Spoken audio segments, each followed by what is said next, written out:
Hi, everyone, and welcome back to the Social Work Bubble podcast. I'm your host, Laura. I'm a licensed master social worker here in New York.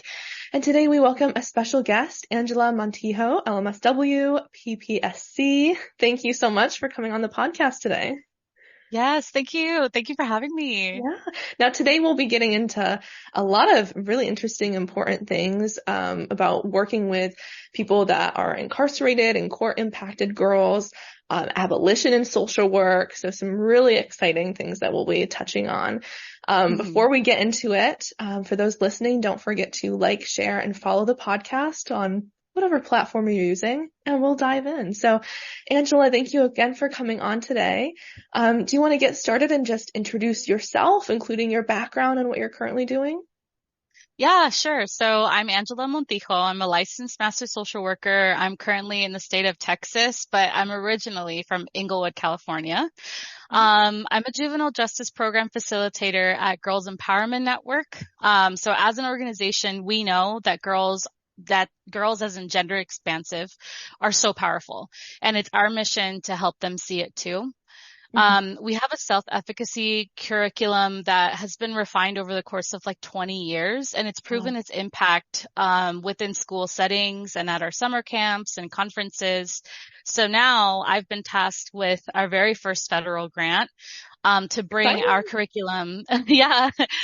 So I get to bring our curriculum into carceral settings to serve girls with the highest needs. Wow. Okay. That is a big job.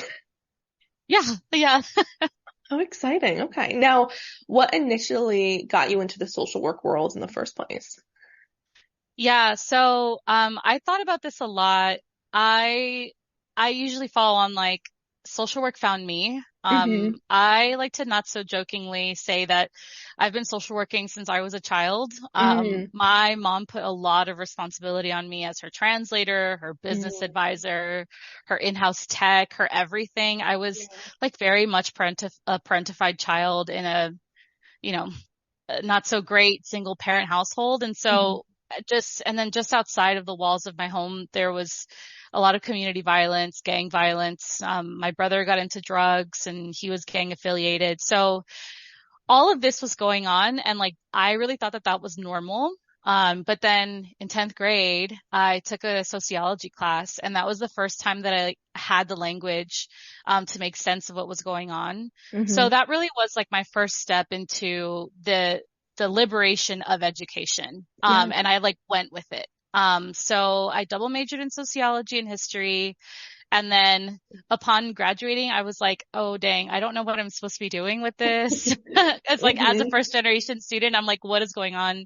Right. So I got certified to teach English as a second language, and I lived and worked in South Korea for 2 years. Wow. Yeah, so that was that. And then, I moved back to California.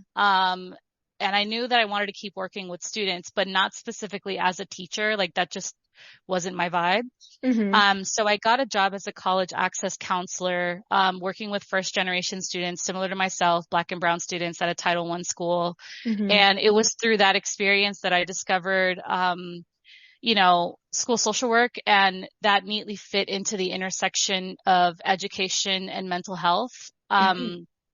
And this was really important to me because during undergrad, I had my first involuntary hospitalization. And so I experienced what that was all like. And it was extremely traumatizing and dehumanizing. So, with that context, I attended a school of social work at USC because of their specific school of social work, school of social work, track. And so I graduated with an MSW and the PPSC. So pupil personnel services credential, and that's required to work within schools in California. Okay. So over the course of these years, I had a couple more involuntary hospitalizations, and I met with a bunch of different psychiatrists and therapists and had lots of different diagnoses, took a bunch of different medications. That's all part and parcel. But so on the back end of things, I was really going through like the pits of mental health treatment and really experiencing the disenfranchisement and lack of autonomy put on me by the very people that were supposed to be taking care of me, that I was trusting to take care of me.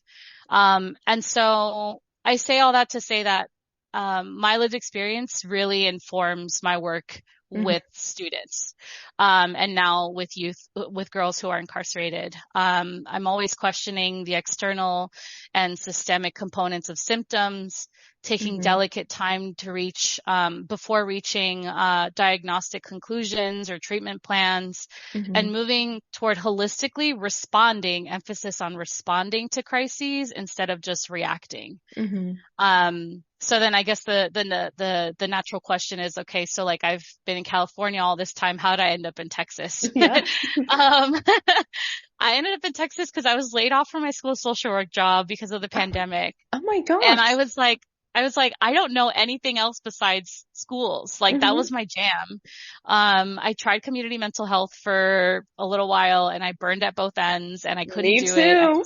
I was like hard pass. No, not for me. Mm-hmm. Uh, so, yeah, I had a school social work job and that's where I learned about transformative justice. Mm-hmm. Um, and so I was like, okay, I know schools are already opened up in Texas. My brother at that time was living in San Marcos. And so I was like, let's just do it. I've done it before. Let's just pack up and move. Sure.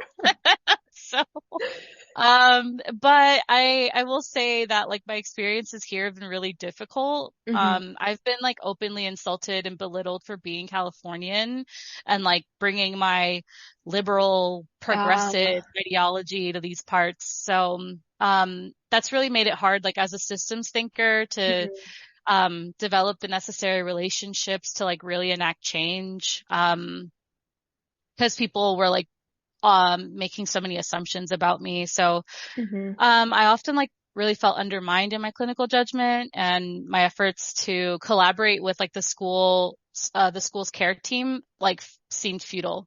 Right. So like other people might have had the tenacity to deal with that, but I was just like, I'm not doing this anymore. I'm just going to go Yeah. to an organization that actually values me. So I feel really Absolutely. blessed. Because Girls Empowerment Network had an opening to work with girls impacted by the juvenile justice system. And as a school social worker, there is a direct correlation between school pushout and Mm-hmm. incarcerated youth. And so that's where I really plugged myself in. Okay. Which makes sense. I mean, given that kind of pipeline that you would find yourself in this space Hmm. working with incarcerated girls.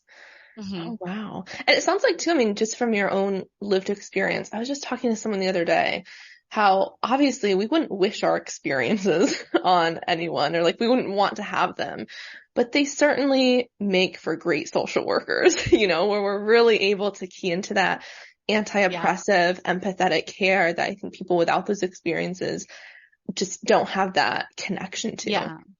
Yeah, yeah, absolutely. And I think there's such an emphasis in school, in social work school, around like steering away from self-disclosure. Mhm. But like I have found that time and time and time again, like that has improved my relationships with clients, be it with students or in private practice, or in community mental health, like wherever I am, if I'm, coming at it with just a lot of authenticity, Mhm. then like that's only going to improve the relationship. I am also a firm believer of like, I'm not going to ask people to expose themselves in Mhm. ways that I'm not willing to expose myself. And Yeah, so like, yeah, I just think like equity all the way. absolutely. Because Yeah. there is such, I mean, there's an inherent power dynamic, especially in social work when we're working with, the clients that we support. And so to Hmm. just bring yourself, kind of humble yourself and be like, okay, I don't know it all. I come from my own lived experiences. Like Yeah. I'm here is so incredible for clients to experience, to be like, oh, okay, this person doesn't know it all. They're just here trying to do the best that they can. Yes. Yes. Absolutely. I definitely approach it that way too. Yeah. Now, Hmm. kind of going into your work that you're doing now, what does your day typically look like? So right now, like I started with the organization and like I mentioned, this is um, our very first federal grant. And Mhm. so it's been a lot of like building, a lot of like program development, Yeah. strategic planning. So more of the macro end of things. And then it took a couple of months to like actually get the pilot going. So as of right now, I'm at a facility that is 2.5 hours away from home. Oh my So gosh. I go there once a week. So it is like a 7 hour ordeal for one group. Wow. Um, yeah, so I go to a secure facility, emphasis on secure. To meet with a group of girls once a week to provide the programming. And the intention is really to expand to neighboring counties at their facilities, Hmm. probation departments, and disciplinary school campuses. Because here, as of 2013, misdemeanor level offenses are kept within school districts and counties as opposed to outsourcing and incarcerating youth, sort of like right off the bat. Hmm. Um, Not so sure how effective that's been, but that's a different conversation. Okay. So yeah, like working at the facility itself has been really challenging. Like as I mentioned, I've also experienced the involuntary hospitalizations, and it's no exaggeration to say that behavioral health hospitals mimic carceral settings. Oh, yeah. Um, the conditions there are really sad and grim and deeply impersonal.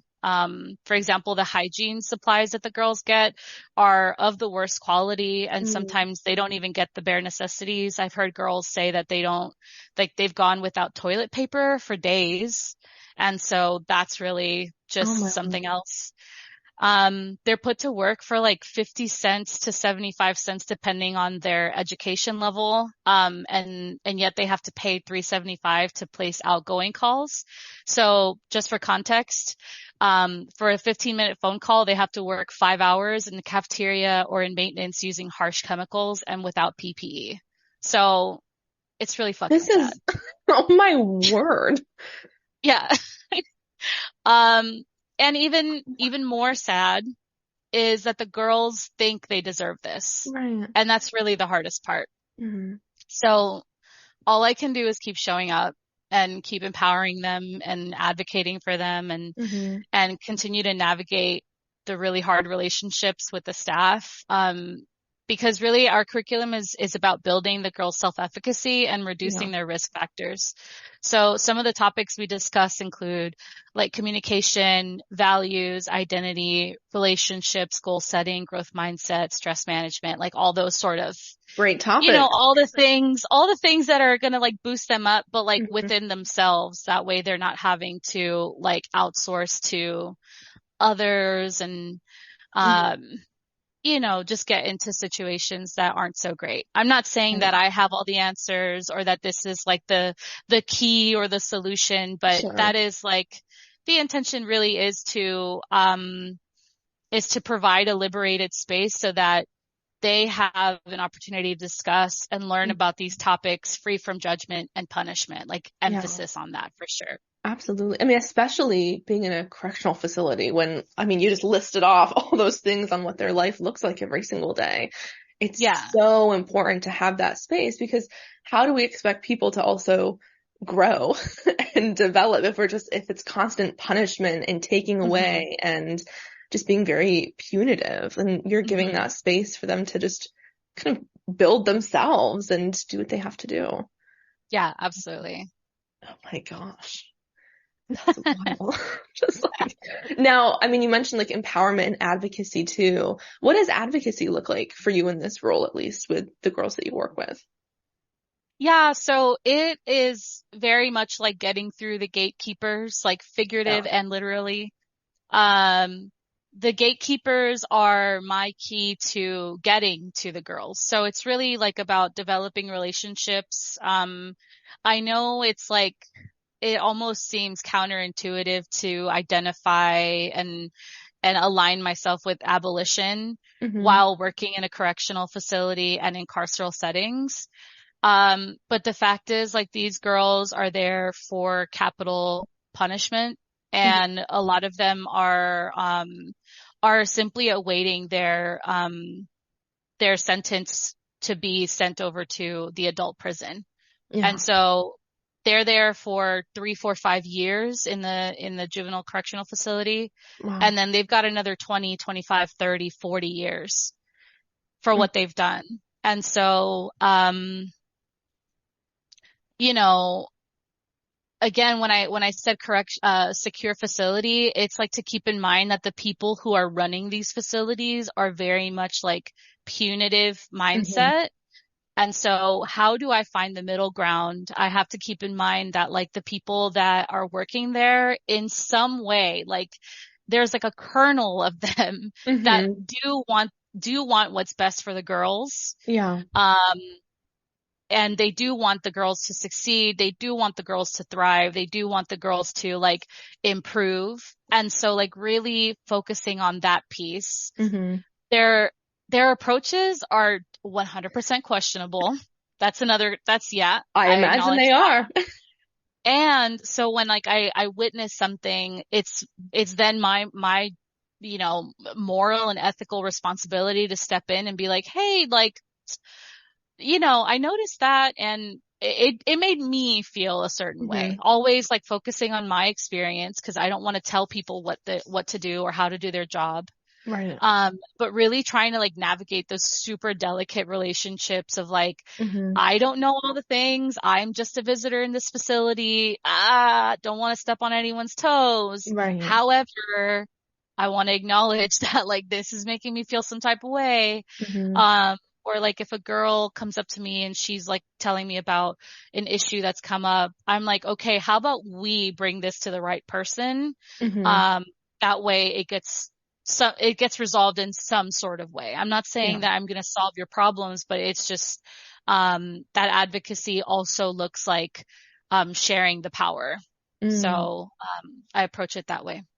It's a very delicate walk you have to walk. Yeah. 'Cause Yeah, absolutely. it's definitely, I imagine, just a lot of ethical dilemmas, like as a social Mhm. worker when you're working in that space. Because I'm thinking too, outside of a secure facility, when we're working with kids and teenagers, we are mandated reporters. We have all these things where if something is wrong, like there's reporting that can happen, but all of Mhm. those things are taken away from these girls once they enter this facility. And so it's like, okay, you gotta like toe the line so you maintain relationships and can offer more support and help, but you also want to help these girls. Yeah, absolutely. And they become wards of the state while Mm. they're in these facilities. And so like parental rights, caregiver rights are stripped, so Oh, essentially wow. the folks at the facility, the staff at the facility get to decide what is best for the girls. And so really just like staying curious and very carefully challenging like, okay, what is the rationale behind this decision? Hmm. So say for example, like my group is voluntary because we believe in the power of, autonomy and That's right. the choice to pass, right? Like if you don't want to show up, I'm not going to make you do whatever you don't want to do. And Hmm. that's fine.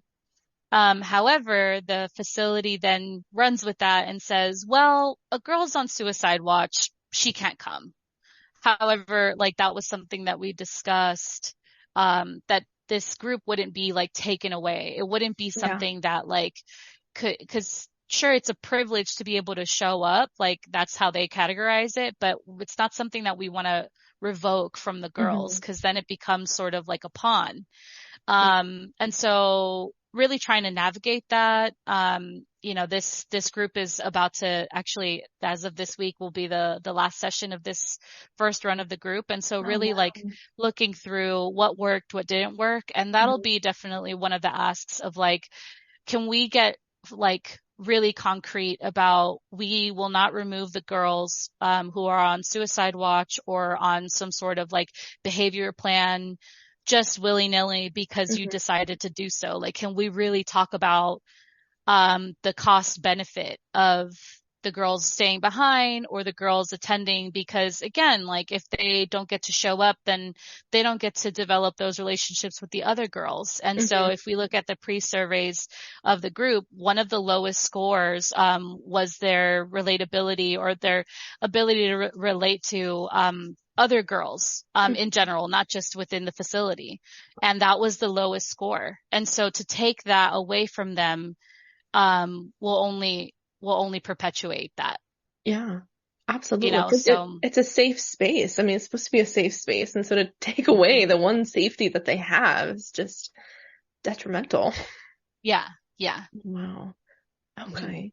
Now, I mean, throughout your time, you've kind of touched on this a little bit, just kind of seeing this dance you have to do to navigate these relationships. What else have you observed just in your work, like being at the correctional facility? What comes up for you there? Um, what comes up for me is that the way that they treat me as an outsider, as a visitor, as a contractor says a lot about the way that they treat girls within the Mm, facility when I'm not there. yeah. I'm only there 2 hours out of the week. And this is just a single facility. Um, but like I've been dress coded, for showing up with a shirt that doesn't have sleeves and like had like a bit of a V. And they really said to me, like, all sleeves, no cleaves. And I was like, this is so deeply Whoa. oppressive. I feel objectified. What is going on? So Mm, all of this is going on in my mind. But then I also, again, referring to that dance, I didn't verbalize it because I already knew that if I did, that would jeopardize my ability to come back. And mm-hmm. so that's like that delicate, of course I'm like seething on the inside, and Mm-hmm. then I can't do anything about it until I'm in the right room with the right people at the right time. Yeah, So at that point I can do something about it. But in that moment, I'm just like, it's so disorienting. absolutely. Um, Kind of where you almost have to put like therapist face on, where it's like, all right, let's mhm. get through it and not react. Just, yeah, just get through it. Or like another day I showed up with like a pimple patch, and they Mm-hmm. really were like accusing me of like bringing in contraband or something. And I Oh was like, my no, word. it's a pimple patch, you guys. It's not that serious. And I really was like, I'm not leaving. You're not going to tell me that I can't come in. Mm-hmm. And so, I just sort of like stood my ground, and I was like, I'll wait for whoever needs to come out here and assess and do the whole thing. I'm happy to wait, but I'm seeing my girls today. Like I am Mm-hmm. 100% seeing them. And so it's been a lot of that. And, I just think about like how, how that also reflects on like the effect or the impact of the group itself, of Mm-hmm. us, of sort of our presence in the facility. Um, since we're brand new, like there is that dance really is part of the work too. Yeah. To be able to occupy space within a facility that's like not really for it. Yeah. So It's such an yeah, important that's been part, hard. I think, of like, I don't think social work school gives enough time to talking about like meso and macro level work anyways, but that's such an important part of all of that, like program level work, that macro level work, where it is Mm, navigating those complicated relationships where we have to show up, we have to create change, but there's all these other players that we have to kind of hmm. appease in some way in order to achieve the goal that we have. Yeah, yeah. Mm. Wow. Tricky, tricky. Word. What have you noticed have been like some of your biggest successes during this time? So again, like I said, this is a pilot program, so I'm happy Mhm. to report that this week coming up is our is our final session of this run of the group at the secure facility. So it's been 10 weeks of trial and error and Mhm. glows and grows, and so the successes have undoubtedly happened with the girls. I am just so amazed that they have really trusted the process, that they have Mhm. lent themselves to this program. Just a mere 10 weeks ago, I was a complete stranger. Girls Empowerment Network didn't exist at this facility. And now we've established ourselves enough to like gain interest from other girls at the facility to join. So that's super Oh, exciting to wow. me. It feels like a massive success. Just last week we held power chats, and Mhm. for this session, I brought 3 women with lived experience of incarceration to speak with the girls about their lives beyond confinement, what they do for work, and what helped them survive. Amazing. Um, and I can't even articulate like that session alone filled my spirit Mhm. like beyond words. Like no one can speak to the experience of incarceration the way that folks with lived experience can, and that's why representation matters so much, because Yeah. when they see it they can be it. Mhm. Yeah. Absolutely. I'm imagining that right now in my mind to see how powerful that would be for these girls to Hmm. be able to listen to these different voices and be like, oh, look at this. Like this is possible for me. Yeah, yeah. And the girls really walked away being like, I feel so motivated. This gives me Hmm. hope. Like I learned today that, jail, prison doesn't have to break me, that I am more than just this experience. Like to hear those words come out the girls' mouths, Hmm. like I was like, I'm done here. Work's done. Gotta go. Yeah. No, I'm just kidding. I'm kidding. But, um, it feels so, so powerful. Hmm.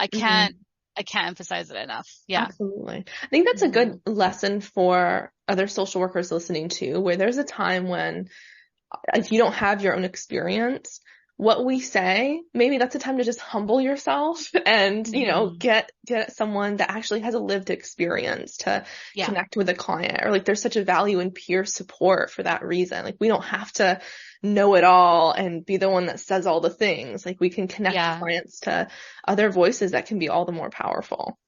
Yeah, absolutely. Mm. Mhm. I mean, again, you've touched on some struggles already, just kind of this dance that you have to do. Anything in particular, anything else that you've noticed that's been difficult? Yeah, I mean, I guess more specifically, I'm getting at the staff who like don't understand what we do, how Hmm. we do it, and why we do it. So these are the folks whose beliefs and motives are rooted in carcerality, in Hmm. punitive approaches, in control and domination. And that's a whole like other rabbit hole of like colonization and those Yes. implications, right? So Hmm. that's another thing. But so then here I come in with this programming that's neither therapeutic nor behavioral. It's something in between. And I think that the nebulous nature is hard to like wrap their heads around, Hmm. especially as someone coming in from the outside.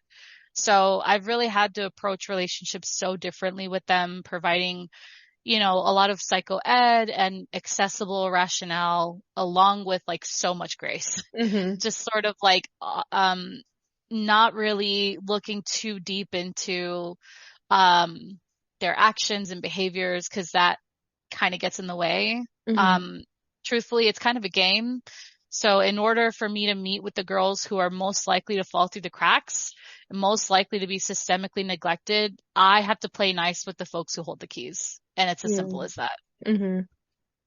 Absolutely. This does make me wonder, almost kind of going back to the start of this pilot program and everything, how did you get into the facility in the first place? Like what was Yeah, so the yeah, that's a really great question because this happened all before I even showed up. Okay. So the grant started in October of 2022, and like all of that was the application, the award, that was all handled well before came on board. Hmm. I started with Girls Empowerment Network in February 2023, so 6 months ago.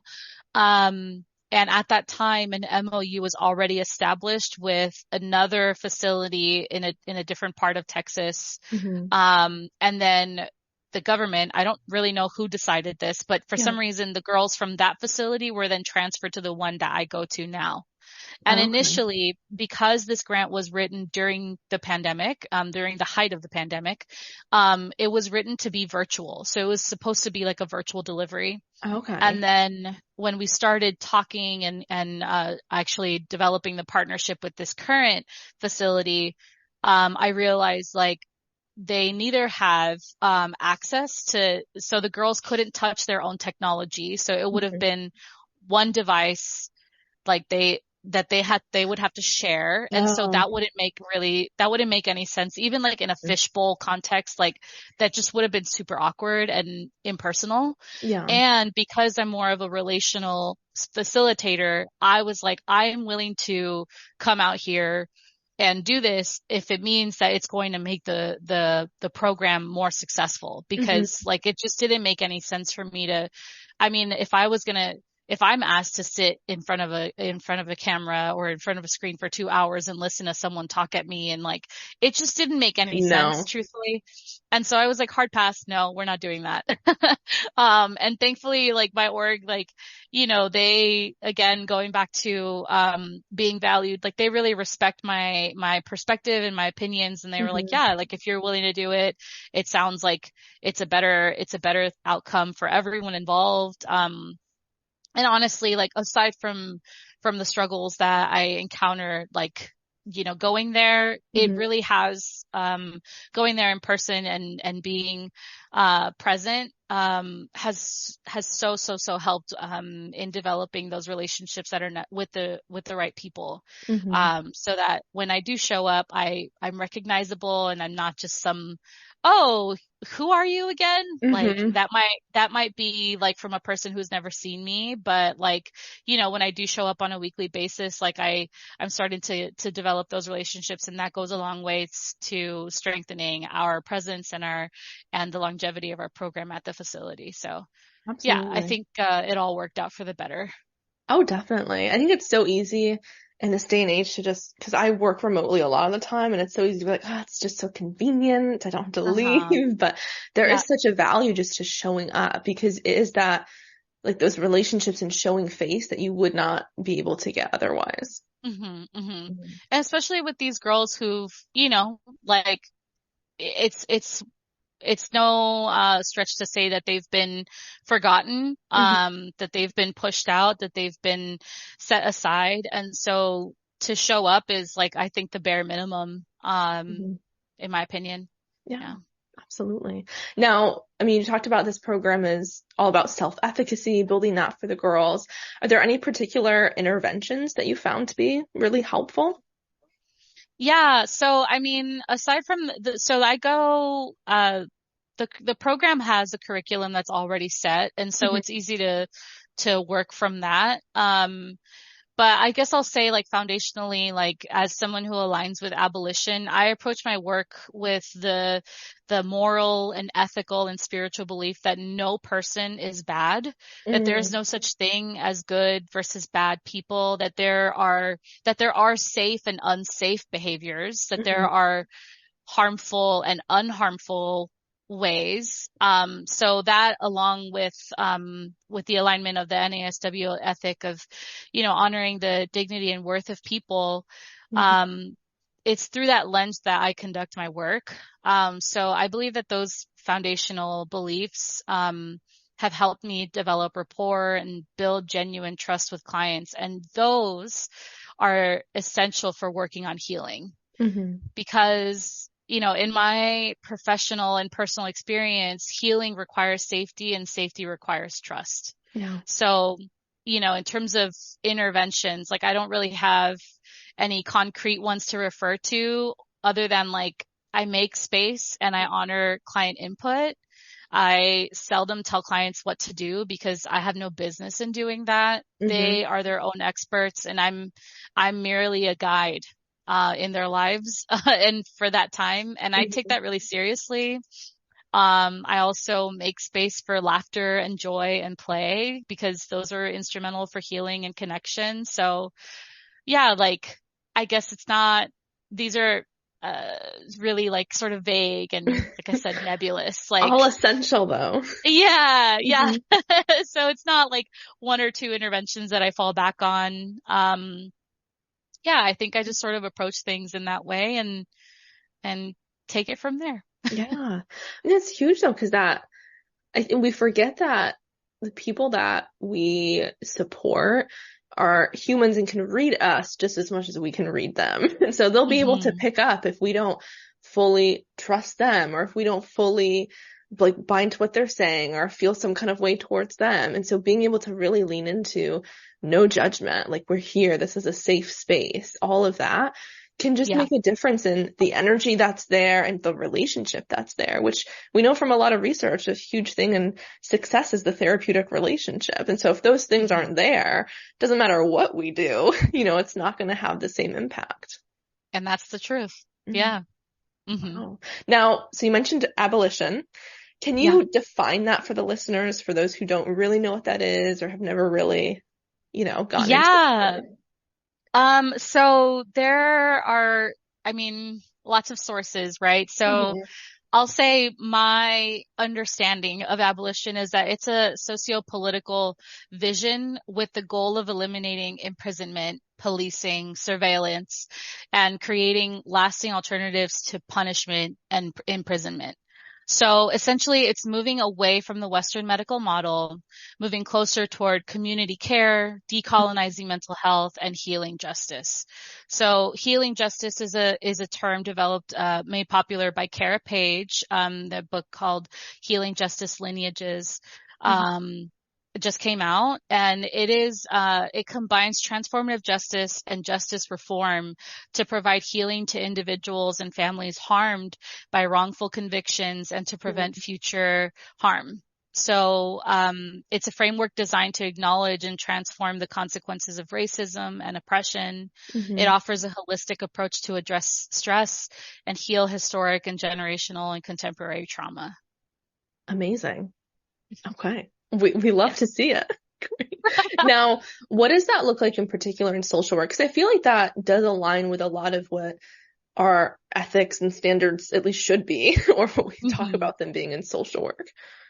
Yeah, so that's so funny because I very rarely find myself in spaces where uh I'm not like values aligned Hmm. or I'm not around like-minded people. So when I do find myself in those spaces, I'm just like so scratching my head like what are these people on about? But like I mean to each their own, you know. So Hmm. um what I do want to say is that abolition isn't a destination, it's a Hmm. verb. It's praxis.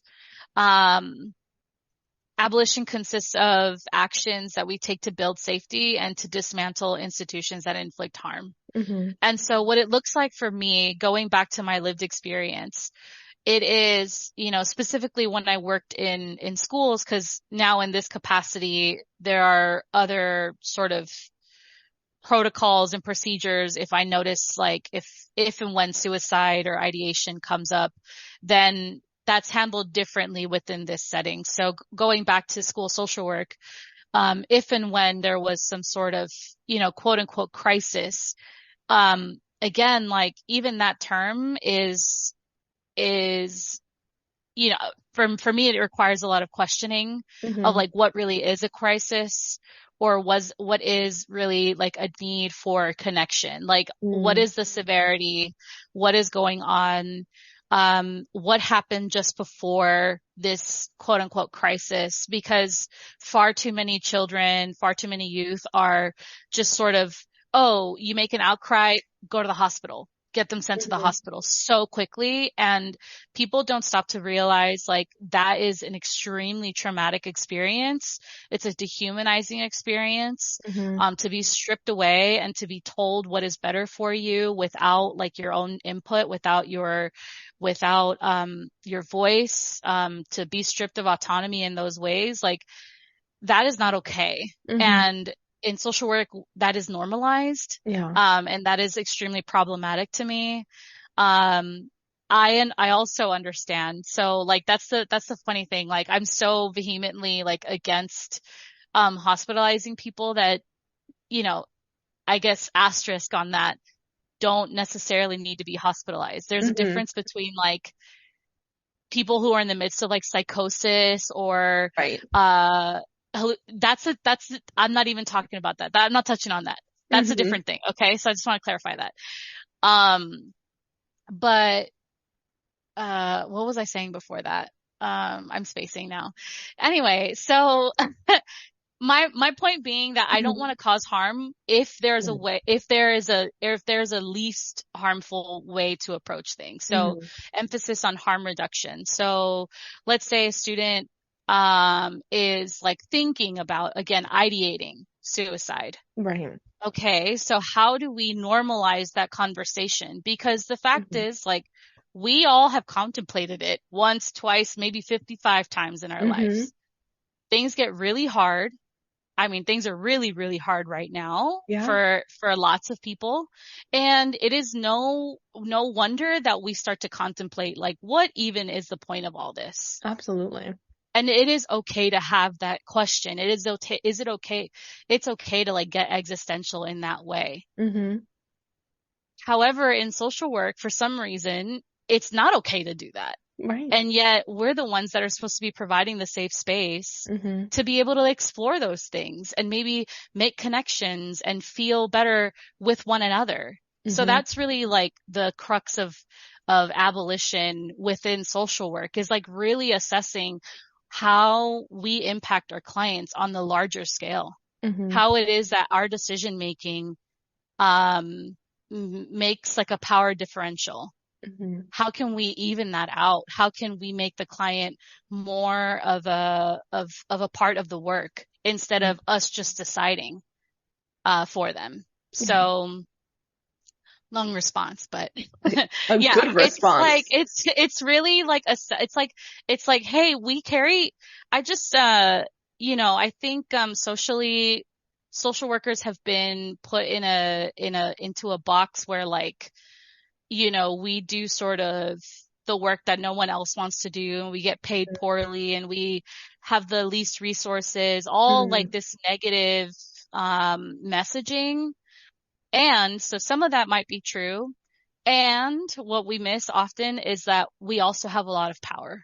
Yeah, In absolutely. a room when we're sitting across from a client or their family or whoever, like we have our perspectives really carry a lot of weight and a lot of power. And so Hmm. how do we use that? How do we show up in a room? How can we co-create? How can we share power instead of making decisions on our client's behalf? Hmm. Absolutely. Again, with the caveat of like, if people's lives are not in danger, right? Right. Like always keeping that in mind. So Hmm. I'm well aware. I guess I'm just saying like the sort of more low risk Yeah. things that can be addressed in a more holistic, Mhm. less harmful way. Maybe that could be an avenue to change. Absolutely. Because I do feel like that's a big problem I've seen, especially in like child protection when I lived in a very rural area, which a Mhm. lot of the child protection workers were not social workers. They were trained for like 6 months and then told, all right, have fun. But Yeah, yeah. it would just be like with mandated reporters, oh, like a kid showed up with torn clothes to school. We're making a report. And it's like, what's happening? This is not necessary. This Hmm. is just further policing families that are already involved in systems for what a kid having torn clothes. It's just stuff that also it's not helpful in any way. It's just creating more unnecessary work and trauma that Hmm. then a social worker is going to show up and try to be the therapist and help them work through that. Like it's just, Right. I'm just trying to help you. Like, no, because that could have been resolved if you did some resource linkages and, yeah. held space for whatever it is that the family is going through. Like, Mhm. come on. Yeah. So I think, and going back to what I said earlier, the difference between like reacting and responding, Mhm. like that is something that I encountered a lot in school social work. There's a lot of reaction instead of response. And, when we're in a reactive state, we're not thinking logically. We're not thinking compassionately. We see a problem. We have to extinguish it, keep it pushing. Yeah. Right. And so if we're coming at humans, right, who are deeply complex, who Hmm. have very many needs. Let's say, for example, I distinctly remember like a black student, a black male student like popping off at a teacher. Hmm. And instead of like approaching him in a way to de-escalate, because in my perspective, calm is contagious. Right. Like admin just like flocked to him. And then there's like the SRO and he's getting ready with the weapons and stuff. And I'm just like, whoa, We're in fight or flight. chill Oh my out. Like gosh. y'all are not understanding like it's not for nothing that people say you can't fight fire with fire. Like Yeah. it just make it make sense, Hmm. you know? And so I just think like, those are sort of like the inner machinations Hmm. of my mind. Like it's very common sense for me, but I also have to understand that this has taken several years of decolonizing my mind, and that's still in the works, right? Dismantling sort of the um the inner punisher, the inner imprisoner, right? Like Hmm. all of that has had to be worked on in order for me to say these things today. And I Yeah. imagine like that will also be changing. So, Hmm. yeah, like I said, it's a verb. It's not a Hmm. destination. It's constant work. Yeah, absolutely. Mhm. I like that point too that you just said is I think we often forget it does take time for us to even get to our own place of understanding something. Like we didn't Mhm. just like show up knowing all of these systems and different ways people are oppressed and all of these different things. And so when someone is coming at it from a very different, albeit unhelpful perspective, it Yeah, yeah. does, coming from that place of like education and trying to offer them some information in a more like collaborative way can make all the Mhm. difference. And Mhm. especially in just maintaining that relationship and not causing any other issues. Yeah, for sure. And I also like come into spaces not as a know-it-all, Hmm. but as a learn-it-all. Love So that. I'm just here to learn. I'm here to learn how you approach things, and maybe you can learn from me and we can all learn from each other. And, There we go. it maybe seems a little cupcakes and daisies, but like, that's sort of the energy that I carry into the world where I'm like, if we could just be a little kinder to ourselves, that'd be Yeah. great. And if we could stop putting people in cages, that'd be even better. Love that.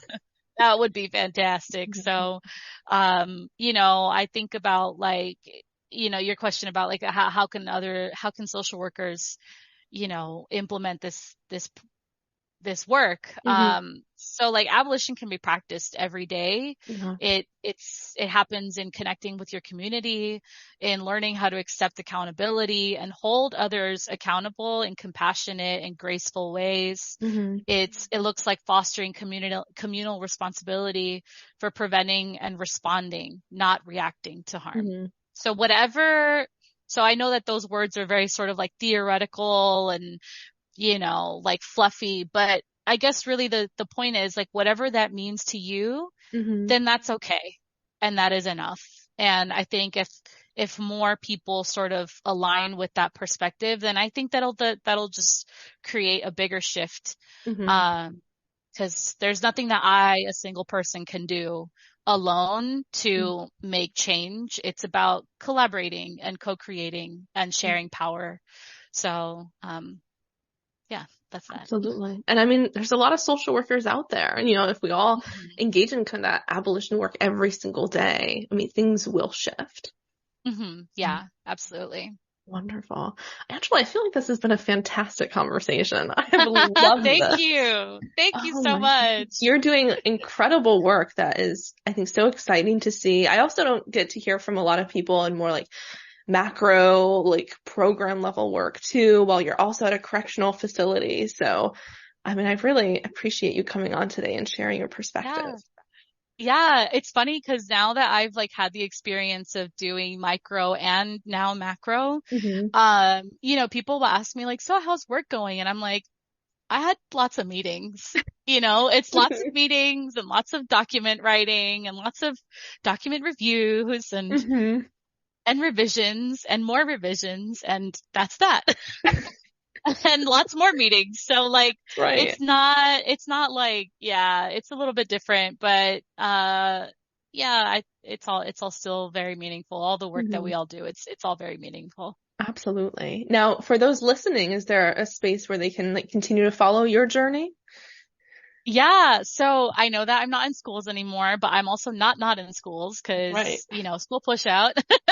And I believe in the power of education, to liberate ourselves. So I am at Social Work for Schools on Instagram. That is sort of my passion project. I love the damn thing. Yeah.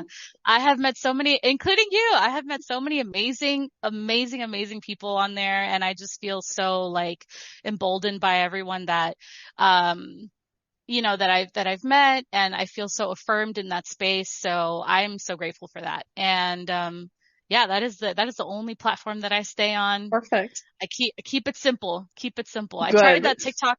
I tried TikTok, and y'all, that was brutal. People Hmm. are relentless on there. So I you have know, yet to get into TikTok for that reason. Oh. so yeah, Instagram is where it's at. Okay, wonderful. And for those listening, that'll be linked below so you can easily go follow Angela. And if anything resonated with you today, please like, comment, share, and we'll see you next time. Thank you so much, Angela. Thank you.